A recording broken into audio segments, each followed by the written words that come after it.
Uma mulher abandonada numa cama de hospital, tratada como um fardo pelos próprios filhos, guardava um segredo capaz de mudar tudo. Dona Marlene viveu uma vida simples, dedicada à família, mas quando ficou doente, foi deixada para trás como se não valesse nada.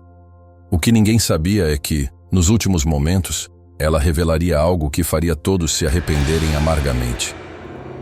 Ela morava numa casa simples no bairro Cascatinha, em Petrópolis, no Rio de Janeiro, onde o cheiro de café passado se misturava com o som dos pássaros logo cedo. A casa não era grande, mas era cheia de vida. Ou pelo menos foi por muitos anos. Marlene criou 4 filhos sozinha. O marido, seu Antônio, tinha morrido de um infarto fulminante quando o caçula ainda era pequeno. Foi um baque terrível, mas ela não teve tempo de parar para chorar. Tinha boca para alimentar, roupa para lavar, filho para criar. Trabalhou como costureira por anos, fazia bolos por encomenda, lavava roupa para fora, fez de tudo. E os filhos cresceram vendo aquilo. Deveriam ter aprendido o valor do sacrifício, da luta, da mãe que nunca desiste. Mas a vida nem sempre ensina o que a gente espera. Os 3 filhos mais velhos, Roberto, Patrícia e Marcelo, foram crescendo e se afastando. Roberto se casou com uma mulher que nunca gostou de Marlene. Dizia que ela era intrometida, dramática. Patrícia arrumou um emprego bom em Nova Friburgo e mal voltava para visitar. Marcelo, o do meio, sempre foi o mais difícil, temperamento forte, às vezes agressivo. Vivia metido em confusão e achava que a mãe devia tudo para ele. E tinha o 4º filho, Rafael. Ah, Rafael, esse era diferente. Calmo, carinhoso, ajudava a mãe com tudo. Mas houve uma briga feia 15 anos atrás. Os irmãos acusaram Rafael de roubar dinheiro que estava guardado para reformar a casa.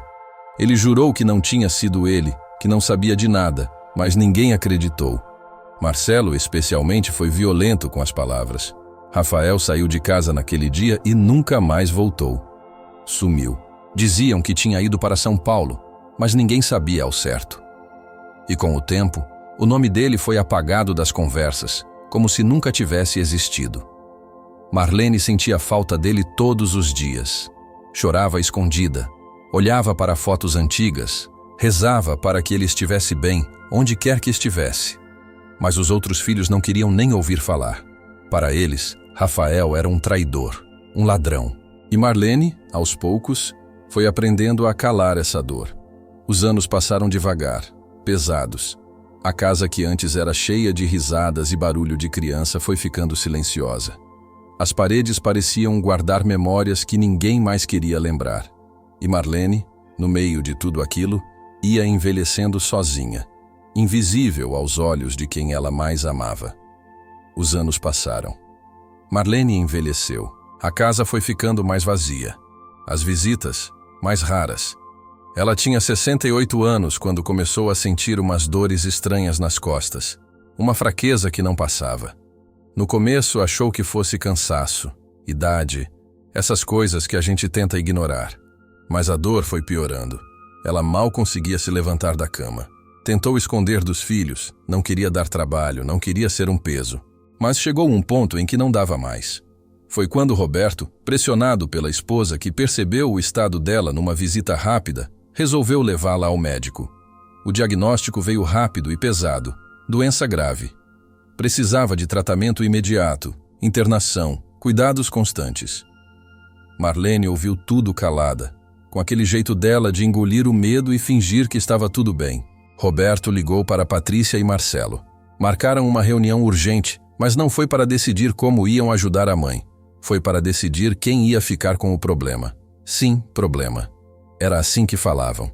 Sentaram na sala da casa de Roberto tomando café, enquanto Marlene estava no quarto esperando. Roberto disse que não tinha condições, a esposa não aceitaria ter uma doente em casa, ainda mais com tratamento pesado. Patrícia alegou que morava longe, trabalhava muito, tinha os próprios compromissos. Marcelo disse que nem casa própria tinha, vivia de favor num quartinho alugado. Ninguém queria. A discussão foi ficando feia, vozes alteradas, acusações. Até que chegaram numa conclusão. Iam interná-la no hospital público. O Hospital Alcides Carneiro. e deixariam por conta dos médicos. Simples assim. Claro que não falaram isso na frente dela. Prometeram que iam visitá-la todo dia, que logo logo ela estaria em casa. Marlene acreditou. Ou quis acreditar. Nos primeiros dias, Roberto apareceu uma vez. Ficou 10 minutos, olhando para o celular o tempo todo, ansioso para ir embora. Patrícia mandou mensagem dizendo que estava sem tempo, que ia tentar ir no fim de semana, mas o fim de semana passou e ela não apareceu. Marcelo simplesmente não deu as caras, e foi assim que Marlene ficou. Sozinha, numa cama de hospital público, olhando para o teto, esperando uma visita que não vinha. As enfermeiras começaram a perceber. Aquela senhora ali, sempre quieta, sempre com os olhos marejados, nunca recebia ninguém. Comia a marmita que o hospital oferecia, tomava os remédios, mas parecia que estava morrendo por dentro, de solidão. As noites eram as piores.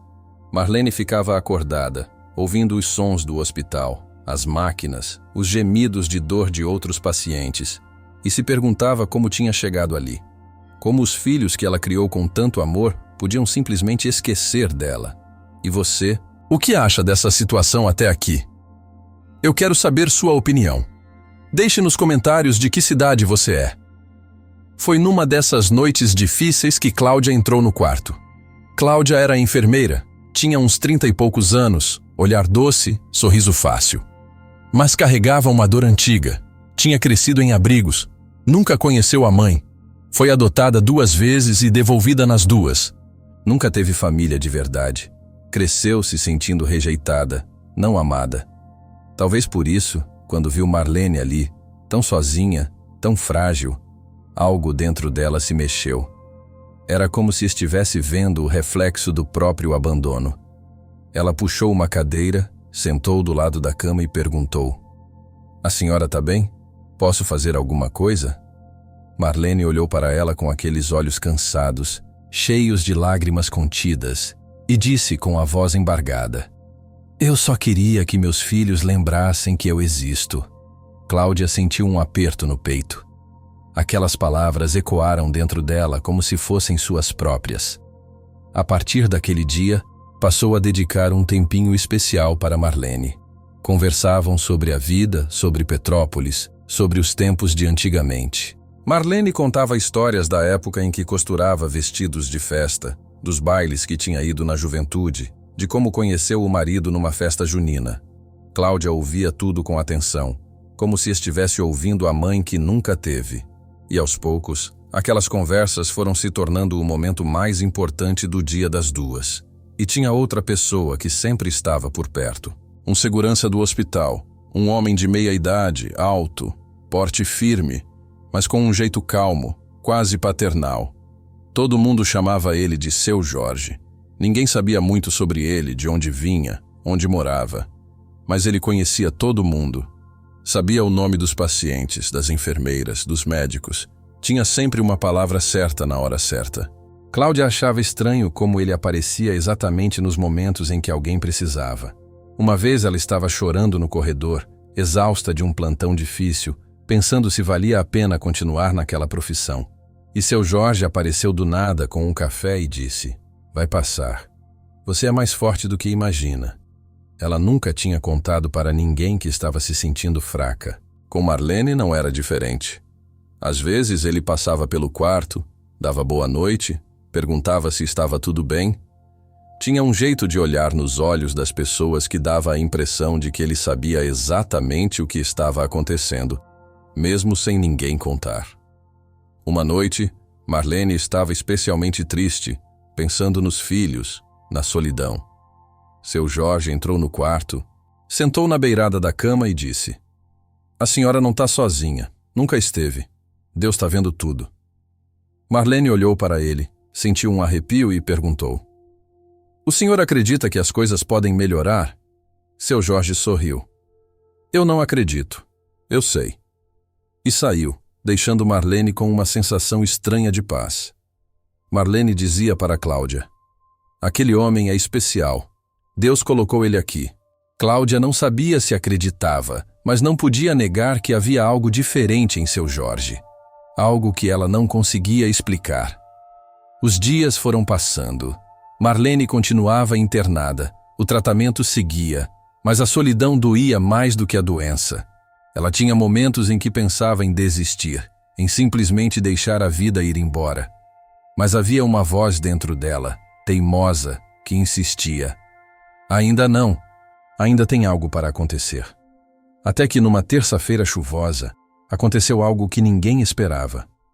Cláudia estava no posto de enfermagem quando viu um homem entrando no corredor, molhado da chuva, olhando para os números dos quartos como se estivesse procurando alguém. Ele era alto, magro, tinha uns 40 e poucos anos, barba por fazer, roupas simples mas limpas. Carregava uma mochila nas costas. Ele parou na porta do quarto de Marlene e ficou ali parado, como se estivesse juntando coragem. Cláudia se aproximou. "Posso ajudar?" O homem olhou para ela com os olhos cheios de lágrimas. A voz saiu trêmula. "Eu sou filho dela. Eu sou o Rafael." Cláudia ficou sem palavras. Marlene tinha comentado sobre o filho desaparecido, mas sempre com aquele tom de quem não tem esperança de rever. E agora ele estava ali, real, de carne e osso. "Ela vai ficar muito feliz em te ver," Cláudia disse, com a voz emocionada, sentindo os próprios olhos marejarem. Rafael entrou devagar no quarto. Marlene estava deitada, olhando pela janela, para a chuva lá fora, perdida em pensamentos. Quando ouviu os passos e virou o rosto, levou alguns segundos para processar. Então os olhos dela se arregalaram. "Rafael!" A voz saiu num fio, incrédula, tremendo. "Oi, mãe." Marlene começou a chorar. Um choro forte, daqueles que sacodem o corpo inteiro, que vem de um lugar fundo da alma. Rafael correu para o lado da cama, segurou a mão dela, beijou a testa, o rosto, as mãos, chorou junto. "Me desculpa, mãe. Me desculpa por ter demorado tanto. Me desculpa por ter ficado longe." Cláudia estava na porta, emocionada, segurando as próprias lágrimas. Seu Jorge passou pelo corredor naquele exato momento, viu a cena, deu um sorriso discreto, um aceno quase imperceptível, e seguiu em frente, como quem sabia que aquilo ia acontecer, como quem tinha esperado por aquele momento.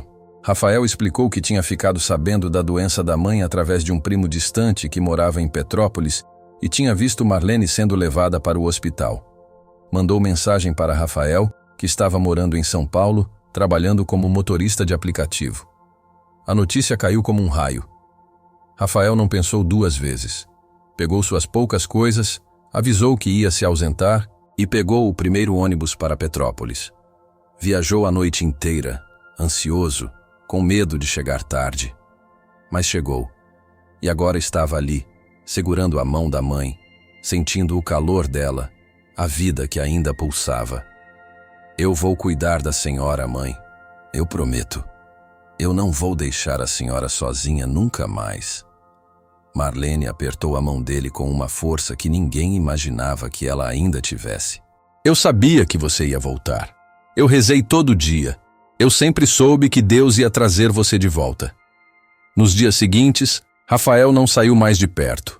Dormia numa cadeira desconfortável ao lado da cama, ajudava a mãe a se alimentar, conversava com os médicos, fazia perguntas, anotava tudo. Cláudia ficou impressionada com a dedicação dele.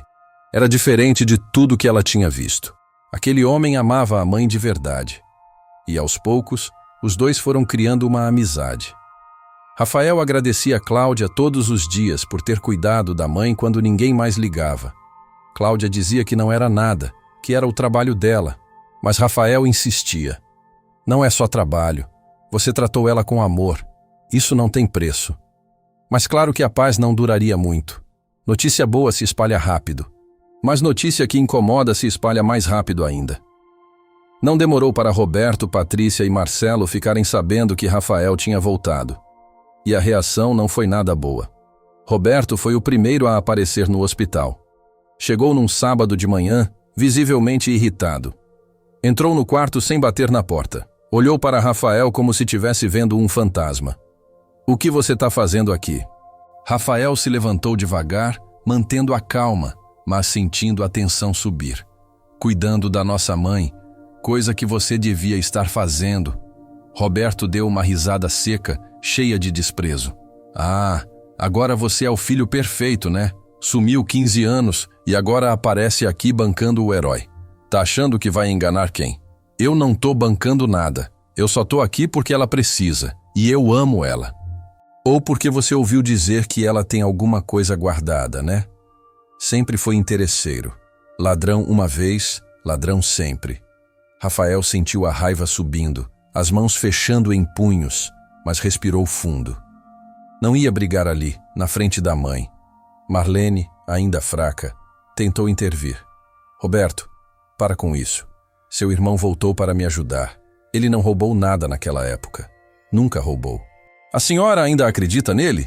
Ele te enganou, mãe. E tá enganando de novo. Foi quando Patrícia e Marcelo chegaram. A situação ficou ainda mais tensa. Patrícia entrou falando alto, acusando Rafael de estar manipulando a mãe, de ter voltado por interesse. Marcelo foi mais agressivo. Começou a empurrar Rafael, a gritar, a xingar. Você não tem direito de estar aqui. Você abandonou ela. Você não é mais filho dela. As enfermeiras ouviram o barulho e chamaram segurança. E quem apareceu? Seu Jorge. Ele entrou no quarto com aquela presença firme, mas calma. Não precisou gritar. Só olhou nos olhos de cada um deles, um por um, com um olhar que parecia perfurar a alma, e disse, com uma voz que parecia ecoar, grave e profunda: vocês vão se arrepender se não mudarem agora. Ainda há tempo, mas o tempo não é infinito. O silêncio que se fez foi pesado, quase sufocante. Marcelo ainda tentou responder alguma coisa, abriu a boca, mas as palavras não saíram. Havia algo em seu Jorge que impunha respeito, quase medo. Não era ameaça, era algo maior, uma autoridade inexplicável. Roberto, Patrícia e Marcelo se entreolharam, desconfortáveis, e saíram do quarto resmungando, lançando olhares de ódio para Rafael. Rafael ficou tremendo, não de medo, mas de raiva contida. Seu Jorge colocou a mão no ombro dele, firme, reconfortante, e disse: tenha paciência, tudo vai se resolver. A justiça de Deus é lenta, mas é perfeita. Marlene, exausta com tudo aquilo, com o coração apertado de ver os filhos daquele jeito, pediu para ficar sozinha um pouco. Cláudia e Rafael saíram do quarto, mas ficaram no corredor conversando. Foi quando Marlene, olhando para o teto, as lágrimas escorrendo pelo rosto, começou a pensar. Pensar em tudo que tinha guardado por tantos anos, em tudo que nunca contou, nos segredos que carregava como um fardo pesado. Ela sabia que precisava contar a verdade, e sabia que a verdade ia mudar tudo. 2 dias depois, Marlene chamou Rafael e Cláudia para perto da cama. Disse que precisava contar uma história. Uma história que ninguém da família conhecia, nem mesmo Rafael. Ele e Cláudia se entreolharam, curiosos e preocupados. Marlene começou devagar, com a voz ainda fraca, mas firme, decidida. Quando eu era jovem, logo depois que me casei com seu pai, eu trabalhava como costureira. Fazia roupa para fora. Pegava encomenda de todo tipo. Um dia, uma senhora muito elegante me procurou. Disse que tinha ouvido falar do meu trabalho e queria que eu fizesse uns vestidos para a filha dela. Era uma família rica, muito rica, de São Paulo. Eu fiquei feliz. Era uma chance de ganhar um dinheiro bom. Fui até a casa deles algumas vezes para tirar medidas, fazer provas. A casa era enorme, parecia um palácio. Tinha jardim, piscina, empregados. Era outro mundo. Rafael ouvia atento, sem entender onde aquilo ia dar.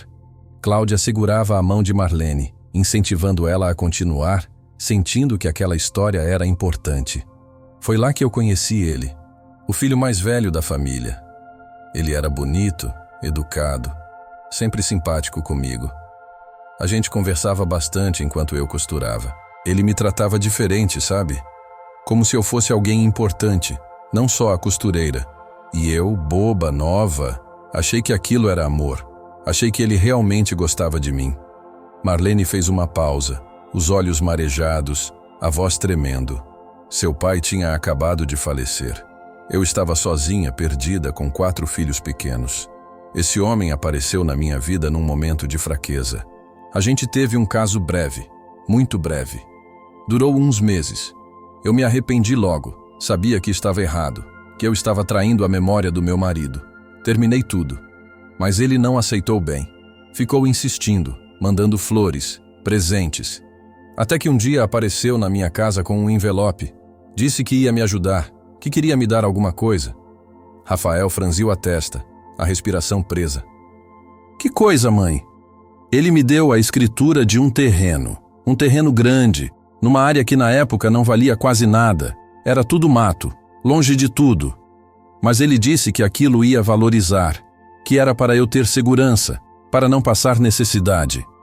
Eu não queria aceitar, mas ele insistiu. Disse que era o mínimo que podia fazer. Eu peguei, mas guardei tudo escondido. Nunca mexi, nunca vendi, nunca falei para ninguém. Tinha medo. Medo de julgarem, de acharem que eu era interesseira, que tinha me vendido. E também tinha medo de vocês, meus filhos, brigarem por causa disso. Então eu guardei. Debaixo do assoalho da casa, no meu quarto, numa caixa de metal. Cláudia arregalou os olhos. Dona Marlene, a senhora está dizendo que tem um terreno guardado há todos esses anos? Tenho. Tá tudo numa caixa. A escritura, documentos, cartas antigas, fotos. Eu sempre quis deixar isso como herança para vocês, mas agora eu não sei mais. Depois de tudo o que aconteceu, de ver como me trataram, como trataram o Rafael, eu não sei se todos merecem. Rafael estava em choque, processando tudo. Mãe, a senhora não precisava ter guardado isso sozinha por tanto tempo. A senhora carregou esse peso sozinha? Eu carreguei, filho, porque eu tive medo. Medo de perder vocês, medo do julgamento, medo de tudo. Mas agora eu não tenho mais medo. Agora eu preciso decidir o que fazer, porque eu não vou viver para sempre. E não quero que essa história morra comigo. Não quero que o segredo continue. Foi nesse momento que seu Jorge passou pelo corredor. Ele não entrou no quarto, mas parou na porta, olhou para dentro, fez um sinal discreto com a cabeça para Marlene, como se estivesse dizendo: é hora, faça o que precisa ser feito. Marlene viu e soube com absoluta certeza o que precisava fazer. Rafael, eu quero que você chame um advogado. Eu vou mudar o meu testamento. Hoje. Rafael tentou argumentar. Disse que ela não precisava fazer isso agora, que o importante era ela se recuperar primeiro. Mas Marlene foi firme. Eu preciso sim. Eu preciso fazer as coisas certas enquanto ainda tenho tempo, e eu preciso que você confie em mim. Nos dias seguintes, o advogado foi chamado. Marlene deu todas as instruções. Rafael ficaria com a maior parte da herança. Cláudia receberia uma parte significativa também. Roberto e Patrícia teriam uma porção menor, mas ainda assim teriam alguma coisa, porque no fundo, apesar de tudo, eram seus filhos. Marcelo seria excluído completamente até que demonstrasse arrependimento verdadeiro. Mas o pior ainda estava por vir. Marcelo, sempre o mais explosivo, o mais impulsivo, ficou sabendo pelos corredores do hospital que Rafael estava organizando coisas, falando com o advogado, cuidando de papéis. Ele não sabia exatamente o que, mas sua mente criou a pior das hipóteses. Rafael estava roubando a herança da mãe. Estava enganando todo mundo. E essa ideia foi crescendo na cabeça dele como um tumor, consumindo qualquer resquício de razão. Ele ficou obcecado. Começou a falar para os amigos, para qualquer um que quisesse ouvir, que o irmão era um aproveitador, um vigarista, que tinha voltado só por interesse. E a raiva só crescia, alimentada pela própria culpa que ele não queria admitir. Uma noite, Marcelo decidiu que ia resolver aquilo do jeito dele. Chamou 2 conhecidos, caras envolvidos em confusão, o tipo de gente que não pensa 2 vezes antes de partir para a violência.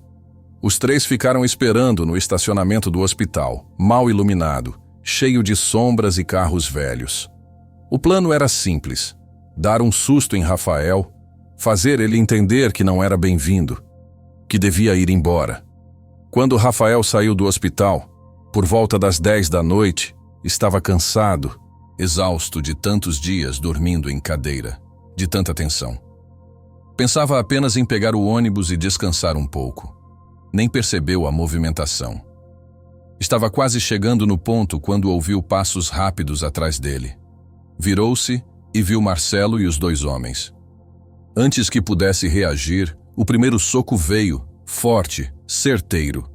Acertou seu rosto, ele cambaleou, sentiu o gosto de sangue na boca. Tentou se defender, mas eram 3 contra 1. Levou chutes, socos, foi jogado no chão. O asfalto raspou seu rosto. Marcelo gritava enquanto batia descontrolado. Você acha que vai roubar o que é nosso? Você acha que vai tirar vantagem da minha mãe? Eu vou te matar. Rafael tentava se proteger, cobria o rosto com os braços, mas estava apanhando muito. Sentia a dor, o desespero. Foi quando, de repente, uma voz forte ecoou no estacionamento, cortando a noite. Chega! Era seu Jorge.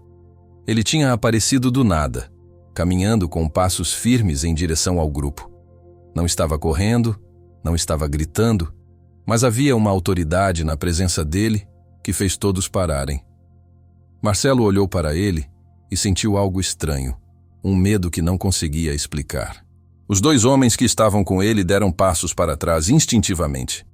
Vocês vão embora agora, seu Jorge disse com uma voz que não admitia contestação, grave, pesada. Marcelo ainda tentou bancar o valente, mas a voz saiu trêmula. Isso não é da sua conta. Seu Jorge deu mais um passo à frente. O olhar dele era diferente, penetrante.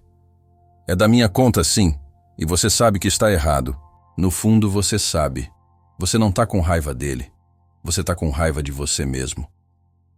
Houve um silêncio pesado. Marcelo sentiu as pernas fraquejarem.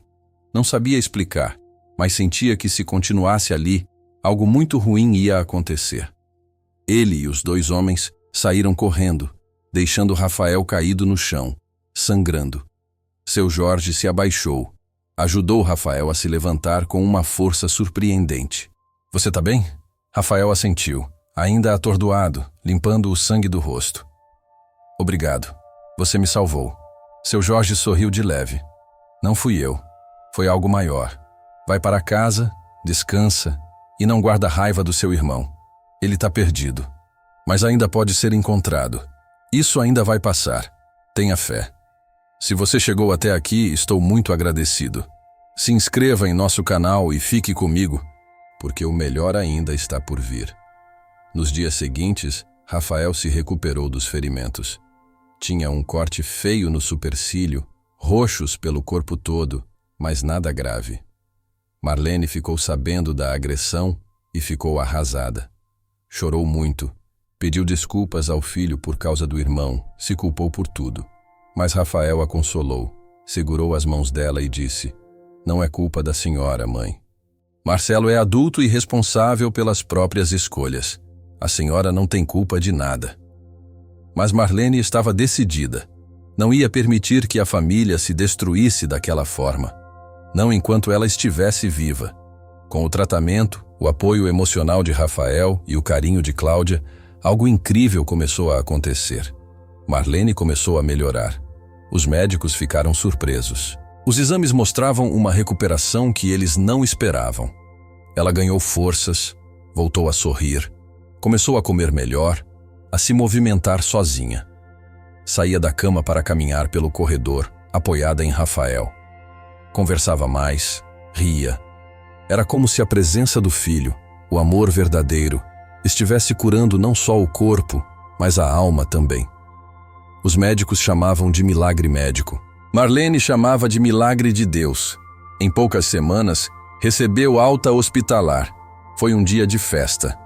Cláudia organizou uma pequena comemoração no quarto, com bolo simples que ela mesma fez em casa, refrigerante, balões coloridos. Outras enfermeiras vieram, abraçaram Marlene, desejaram boa sorte. Foi emocionante. Seu Jorge passou, deu parabéns, segurou a mão de Marlene por um momento e disse: eu sabia que a senhora era forte. Sabia desde o primeiro dia. Marlene segurou a mão dele com força e disse, os olhos cheios de lágrimas: obrigada por tudo. Você foi um anjo na minha vida. Literalmente. Seu Jorge sorriu. Aquele sorriso discreto e misterioso. A senhora que é especial, Dona Marlene. Cuide bem dessa família. Eles precisam da senhora. Quando Marlene teve alta, Rafael a levou de volta para a casa antiga. Era uma volta cheia de emoção. Marlene olhou para cada cômodo, para cada objeto, para as paredes que guardavam tantas memórias. E então, com Rafael ao lado, foram até o quarto. Ele levantou as tábuas do assoalho, exatamente onde ela tinha indicado. E lá estava, uma caixa de metal enferrujada, trancada com um cadeado velho. Marlene tinha a chave guardada num colar que usava no pescoço, escondida entre outras chaves. Abriram a caixa devagar, com cuidado. Dentro, documentos amarelados, mas bem preservados. A escritura do terreno, cartas antigas com uma caligrafia elegante, fotos em preto e branco. Rafael leu tudo com atenção, impressionado. Aquilo realmente valia muito dinheiro. O terreno ficava numa área que hoje era nobre, valorizada. Era uma reviravolta inacreditável. Mãe, a senhora guardou isso sozinha todos esses anos? Carregou esse segredo sozinha? Guardei, filho, porque eu tinha medo. Medo do julgamento, medo de perder vocês, medo de tudo. Mas agora não tenho mais. Agora eu quero fazer o certo. Eu quero que as pessoas certas sejam recompensadas. Quero justiça. Rafael abraçou a mãe forte, sentindo o peso de tudo que ela tinha carregado, e prometeu a si mesmo que ia protegê-la, cuidar dela, estar ao lado dela até o fim. Passaram-se alguns dias. Marlene, agora mais forte e decidida, pediu que Rafael convocasse todos os irmãos para uma reunião na casa. Disse que tinha algo importante para dizer e que todos precisavam estar presentes. Roberto e Patrícia vieram, desconfiados, curiosos. Marcelo demorou, mas apareceu, com cara fechada, ainda marcado pela culpa da agressão, mas sem coragem de pedir desculpas, com vergonha de olhar para Rafael. Cláudia também estava lá, a pedido especial de Marlene. Ela tinha se tornado parte da família, mesmo sem laços de sangue. Todos se sentaram na sala, o clima tenso, pesado. Marlene, de pé, com uma força que surpreendeu a todos, começou a falar. Sua voz estava firme, decidida, sem tremores. Contou tudo. O segredo do passado, o relacionamento breve com o homem rico, o terreno que tinha recebido, os documentos escondidos por anos, o testamento que tinha mudado. Falou sobre a dor do abandono, sobre as noites que passou sozinha no hospital, sobre a decepção profunda que sentia com a forma como tinha sido tratada. Houve um silêncio sepulcral. Roberto ficou pálido, as mãos tremendo. Patrícia começou a chorar, soluços altos, desesperados. Marcelo, pela primeira vez, pareceu realmente envergonhado, os olhos vermelhos, a cabeça baixa. Vocês me abandonaram quando eu mais precisei, Marlene disse, com a voz firme, mas emocionada. Vocês me trataram como um peso, como se eu não valesse nada, como se tudo que eu fiz por vocês não tivesse importância. Rafael, que vocês expulsaram, acusaram, humilharam, foi o único que voltou. E Cláudia, que nem é da família, foi quem cuidou de mim com amor verdadeiro. Por isso eu mudei o testamento, e não me arrependo. Mas também quero dizer uma coisa. Ela fez uma pausa. Olhou para cada um dos filhos. Eu não quero morrer com essa família destruída. Eu não quero que a última memória que vocês tenham de mim seja essa briga, essa mágoa. Deus me deu uma segunda chance de vida, e eu tô dando uma segunda chance para vocês também. Mas só se vocês realmente mudarem. Não adianta vir aqui agora cheio de desculpa porque descobriu que tem dinheiro envolvido. Eu quero mudança de verdade. Mudança de coração. Patrícia caiu de joelhos, em prantos, as mãos no rosto. Me desculpa, mãe. Me desculpa. Eu fui egoísta. Eu fui ingrata. Eu te amo. Eu te amo tanto. Eu não sei o que eu estava pensando. Eu fui uma filha horrível. Marlene abaixou, abraçou a filha, chorou junto. Eu sei que você me ama, filha. Mas amor também é estar presente. Amor é cuidado. Amor é não abandonar.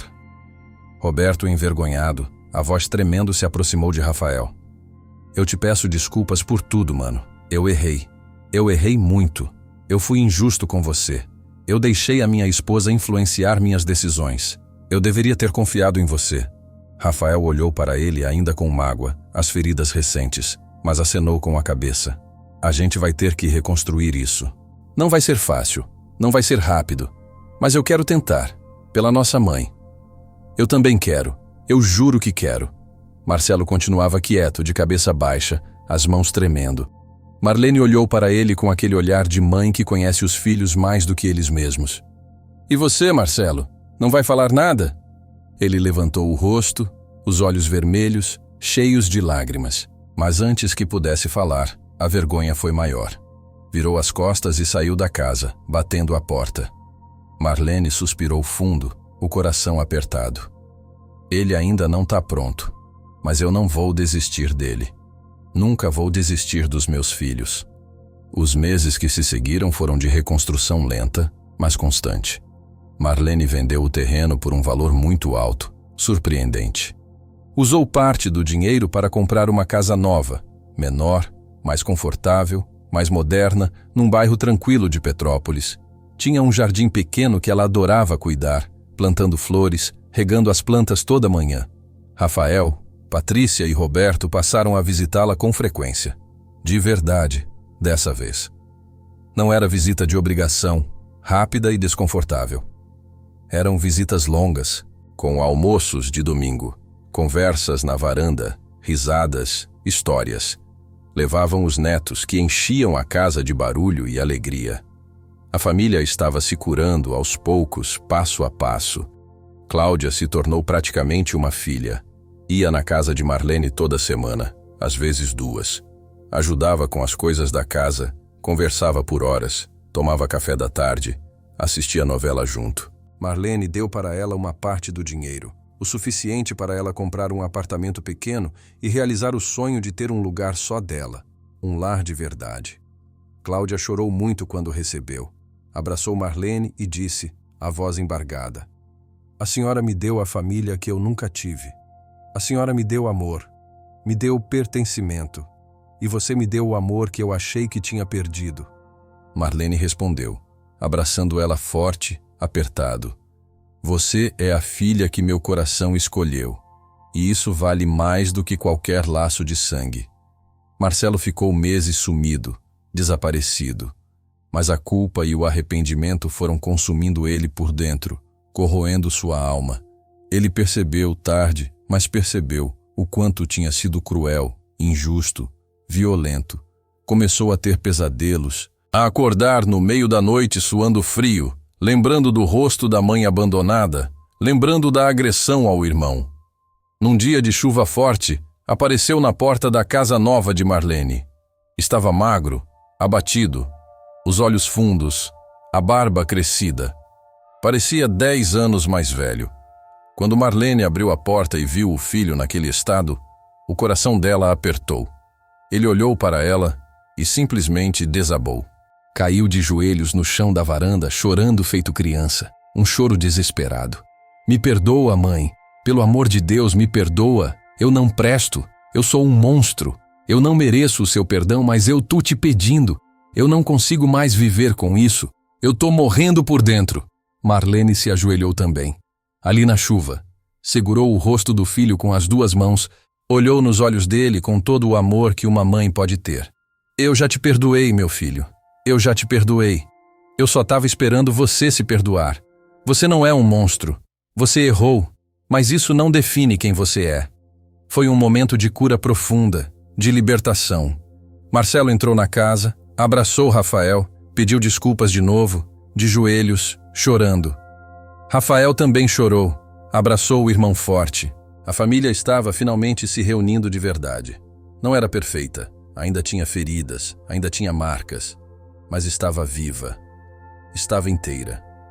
Um dia, alguns meses depois de tudo aquilo, Cláudia estava em casa, arrumando o apartamento novo, quando se lembrou de seu Jorge. Ela nunca tinha agradecido direito, nunca tinha falado com ele sobre tudo o que aconteceu. Decidiu que ia voltar ao hospital Alcides Carneiro para encontrá-lo. Queria contar sobre a transformação da família, sobre como tudo tinha se resolvido, sobre como ele tinha sido fundamental naquela história toda. Pegou o ônibus e foi até lá, ansiosa. Quando chegou no hospital, foi direto para a recepção. Perguntou pelo seu Jorge, o segurança. A recepcionista, uma moça jovem, franziu a testa, confusa.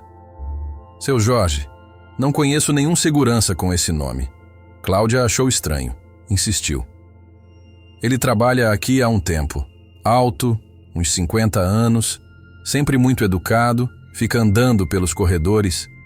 A recepcionista consultou o sistema, olhou para uma lista de funcionários. Não tem nenhum Jorge na equipe de segurança, tem certeza que ele trabalha aqui. Cláudia começou a ficar inquieta. Foi até o andar onde Marlene tinha ficado internada. Perguntou para outras enfermeiras, para funcionários antigos. Descreveu seu Jorge nos mínimos detalhes. Ninguém sabia de quem ela estava falando. Alguns até acharam que ela estava confundindo com outra pessoa, outro hospital. Mas Cláudia tinha certeza. Ela o tinha visto, tinha conversado com ele, tinha testemunhado sua presença várias vezes.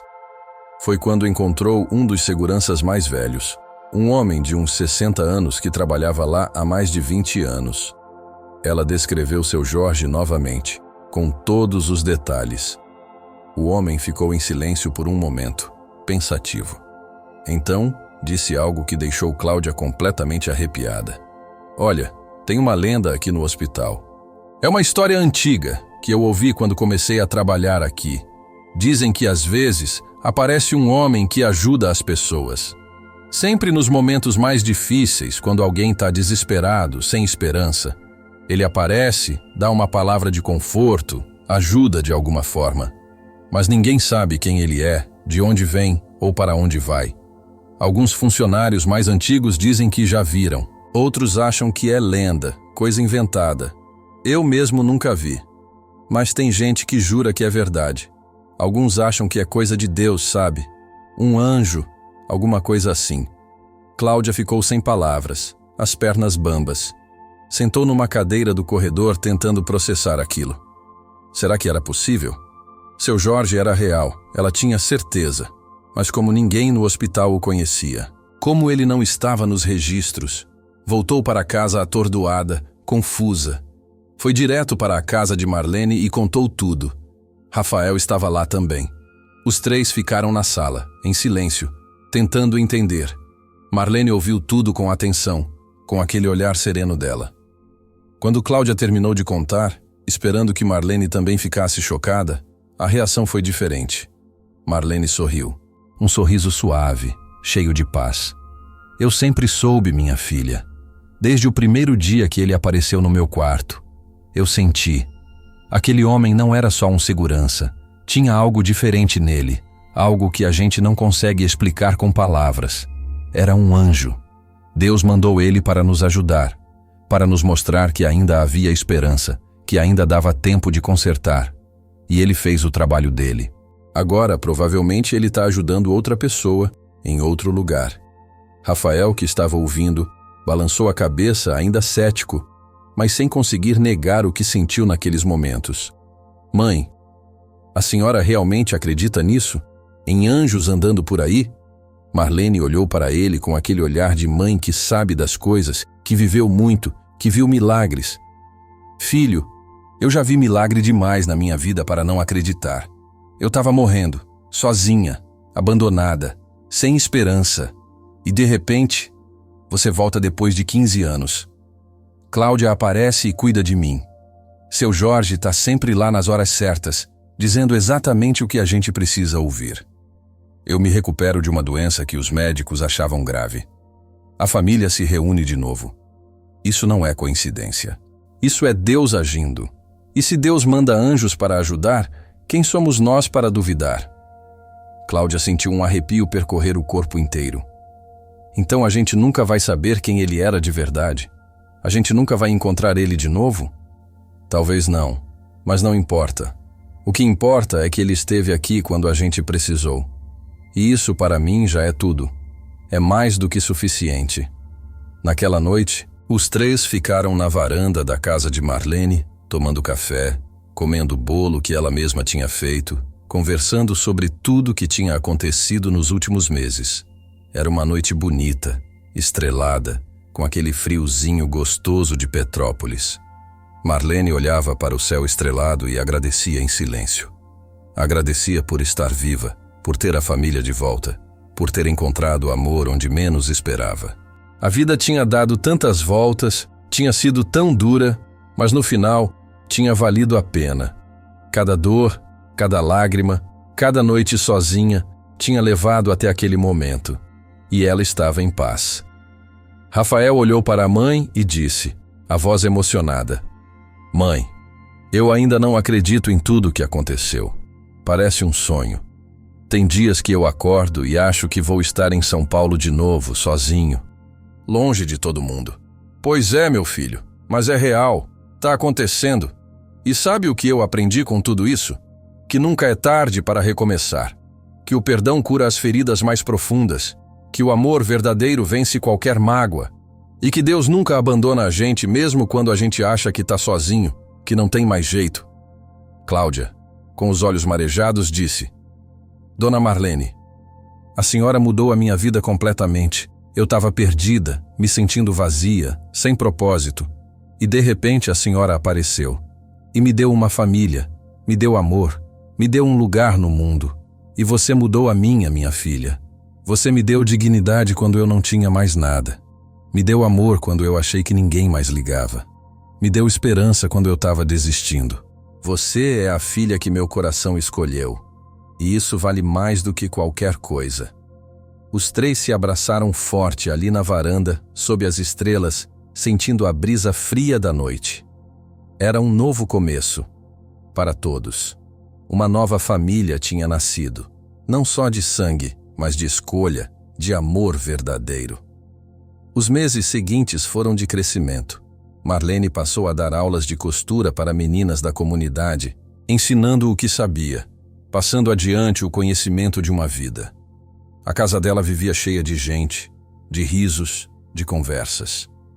Rafael conseguiu um emprego melhor, numa empresa de transporte, e se mudou definitivamente para Petrópolis, para perto da mãe. Cláudia continuou trabalhando no hospital, mas agora com um propósito renovado, tratando cada paciente como se fosse família.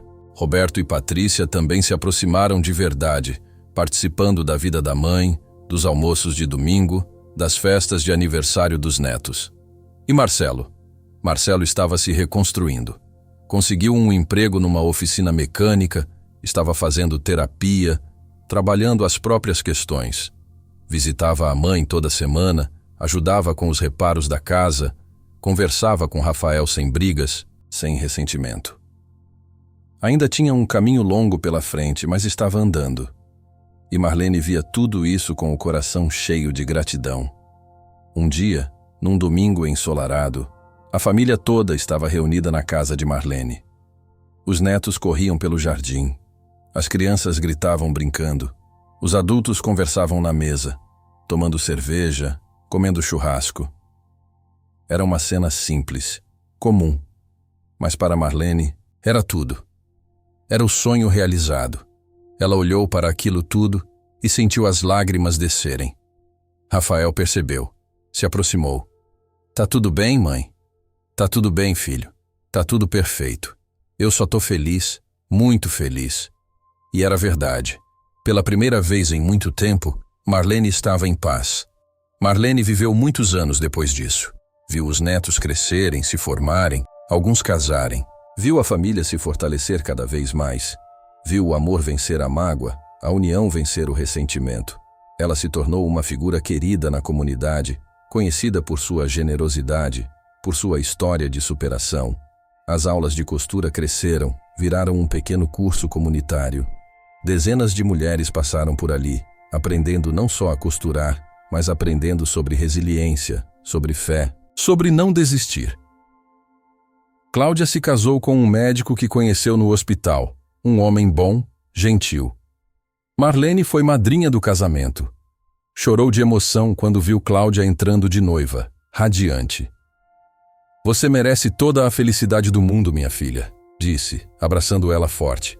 E quando Cláudia teve o primeiro filho, não teve dúvida. Marlene seria a avó. Não por sangue, mas por amor. Rafael também se casou com uma professora que conheceu em Petrópolis. Tiveram 2 filhos, que eram a alegria de Marlene. Ela cuidava dele sempre que podia, contava histórias, fazia bolo, ensinava as mesmas cantigas que tinha ensinado para os próprios filhos. Roberto e Patrícia também continuaram presentes, ativos na vida da mãe. Marcelo se reergueu completamente, casou-se novamente, teve uma filha. A relação dele com Rafael nunca foi perfeita. Ainda tinha cicatrizes, mas havia respeito, havia amor fraterno, havia união. E todas as vezes que alguém perguntava para Marlene sobre a história dela, sobre como tinha conseguido superar tudo, ela sempre terminava dizendo a mesma coisa. Deus manda anjos quando a gente menos espera. E às vezes, eles aparecem como um segurança de hospital, como uma enfermeira carinhosa, ou como um filho que volta. O importante é a gente reconhecer, agradecer e nunca desistir da fé. Porque enquanto há vida, há esperança. E enquanto há amor, há família. A história de Dona Marlene se espalhou pela cidade. Virou exemplo em igrejas, em grupos comunitários.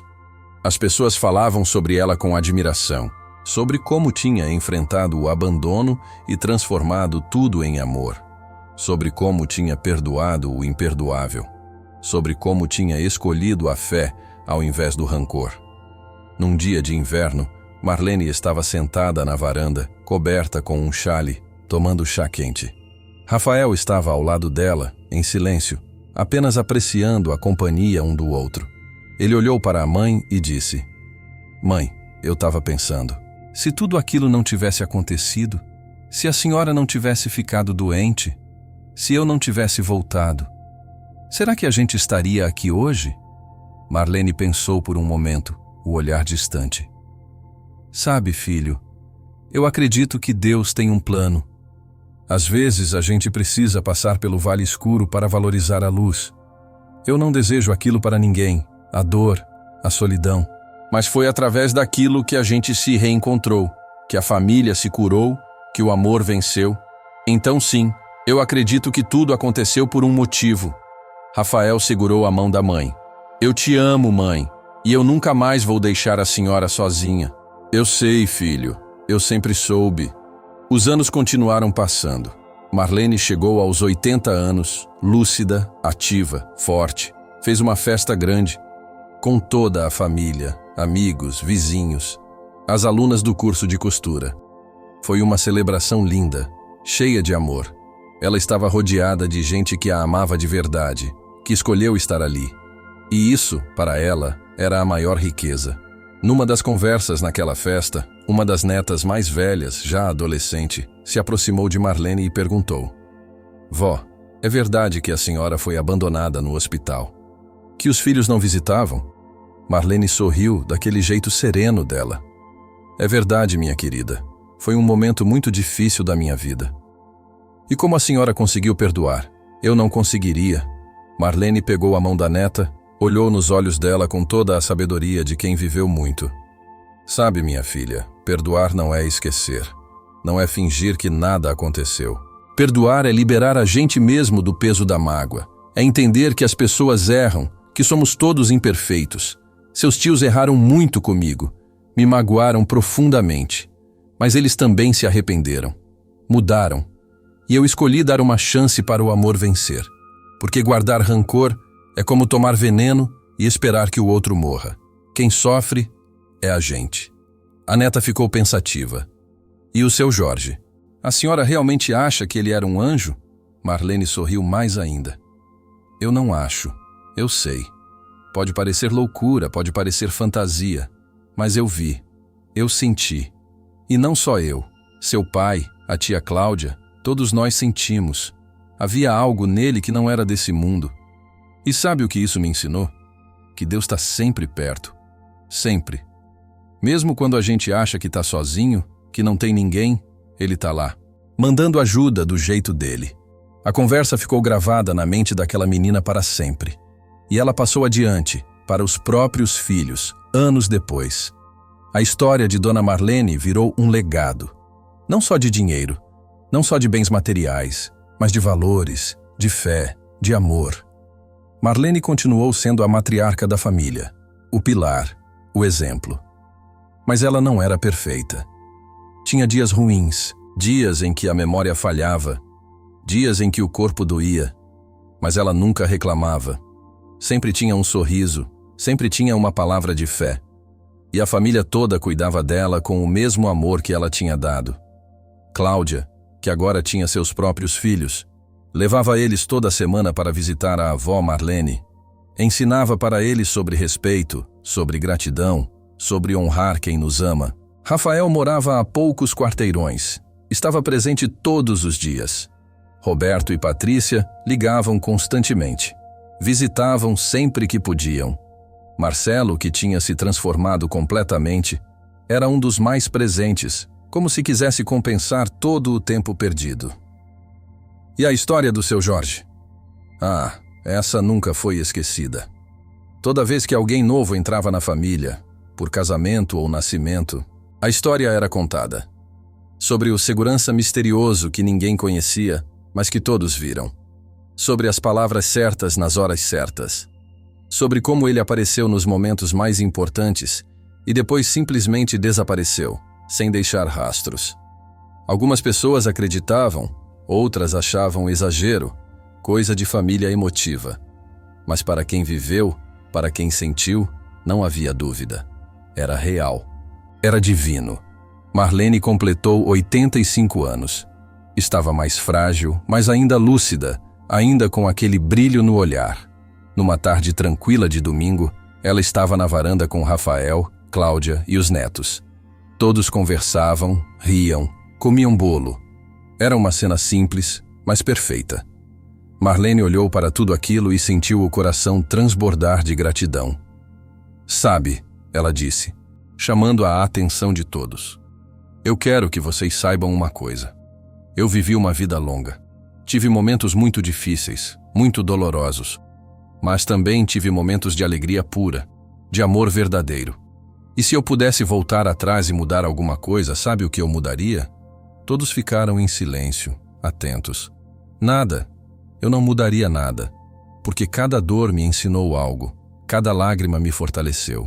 Cada traição me mostrou o valor da lealdade. Cada abandono me mostrou o valor da presença. E cada reencontro me mostrou que o amor é mais forte que qualquer coisa." Rafael segurou a mão da mãe, emocionado. "A senhora é a mulher mais forte que eu conheço." "Não, filho. Eu não sou forte. Eu só tenho fé. E a fé move montanhas." Cláudia, com lágrimas nos olhos, disse: "Dona Marlene, a senhora salvou a minha vida. Me deu propósito. Me deu amor.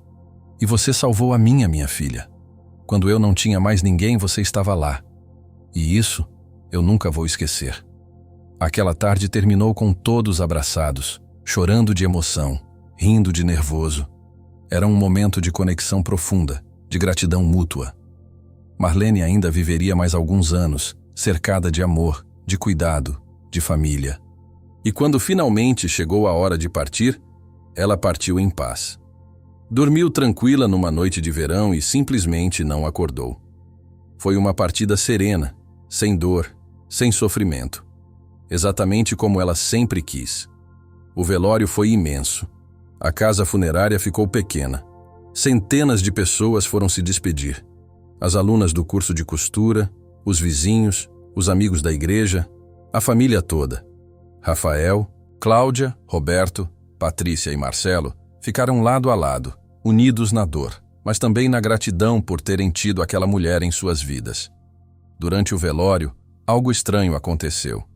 Várias pessoas comentaram que viram um homem alto, de meia idade, parado no fundo da sala, observando tudo com um olhar sereno. Mas quando tentavam se aproximar, ele não estava mais lá. Algumas pessoas juraram que era seu Jorge. Outras acharam que era imaginação, coisa da emoção. Mas Cláudia, quando ouviu os relatos, sorriu entre as lágrimas. Ele veio se despedir, disse. E Rafael, ao lado dela, assentiu. Ele veio buscar ela. O enterro foi emocionante. Rafael fez um discurso lindo, falando sobre a mãe guerreira, sobre a mulher que nunca desistiu, que ensinou a família sobre perdão, sobre fé, sobre amor verdadeiro. Patrícia leu um poema. Marcelo, emocionado, simplesmente agradeceu em voz alta, dizendo que devia tudo que era à mãe. Cláudia colocou flores no caixão, se despediu da mulher que escolheu como mãe. E quando o caixão foi baixado à terra, algo mágico aconteceu. O céu, que estava nublado o dia todo, se abriu. Um raio de sol forte iluminou exatamente o túmulo. As pessoas ficaram em silêncio, impressionadas. E então, alguém na multidão disse em voz alta: "É um sinal. Ela chegou em casa." E todos acreditaram. A história de Dona Marlene não terminou ali. Ela continuou viva nas conversas, nas lembranças, nas lições que deixou. Seus netos e bisnetos cresceram ouvindo sobre a avó que foi abandonada, mas que perdoou. Que foi traída, mas que amou. Que foi deixada para morrer, mas que escolheu viver. E que no final transformou dor em amor, mágoa em união, desespero em fé. E a família? A família continuou unida. Rafael, Cláudia, Roberto, Patrícia e Marcelo mantiveram os almoços de domingo, as reuniões, as festas, porque aprenderam, da forma mais difícil, que família não é só sangue, é escolha, é presença, é amor. E toda vez que alguém passava pelo Hospital Alcides Carneiro e ouvia a lenda do segurança misterioso, pensava em Dona Marlene. E sorria, sabendo que de alguma forma, em algum lugar, ela ainda estava cuidando de todos, ao lado de seu anjo protetor. A história de Dona Marlene nos ensina que, com fé em Deus e amor verdadeiro, até as famílias mais quebradas podem se reconstruir. Ela foi abandonada, mas não desistiu. E no meio de tudo, um anjo misterioso guiou cada passo dessa jornada de perdão e reencontro. E você, acredita que seu Jorge era um anjo? O que faria no lugar de Marlene? Histórias como essa nos lembram o quanto a vida pode surpreender. Se você gostou, inscreva-se e compartilhe para que mais pessoas conheçam essa história.